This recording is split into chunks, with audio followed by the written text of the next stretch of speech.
Madame, monsieur, bonjour et bienvenue à votre édition, l'Info. Selon un dernier bilan, 9 Palestiniens sont tombés en martyrs ce jeudi lors d'un raid des forces d'occupation sunnistes à Jenin, dans le nord de la Cisjordanie occupée, a déploré le ministère palestinien de la Santé.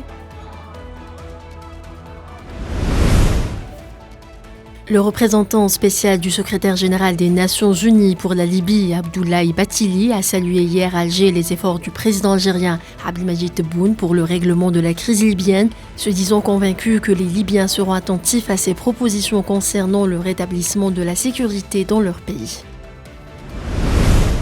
L'Algérie a fermement condamné la tentative d'atteinte au symbole de l'islam suite à un grave dérapage d'un responsable d'extrême droite qui a déchiré un exemplaire du Saint-Coran aux Pays-Bas, indique un communiqué du ministère des Affaires étrangères algérien.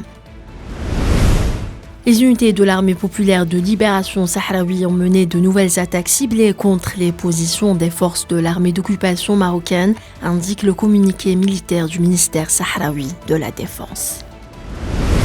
La demande d'interdire l'accès aux représentants marocains au Parlement européen pendant l'enquête liée au scandale de corruption éclaboussant l'institution continentale sera discutée ce jeudi en commission, rapporte le journal belge Le Soir.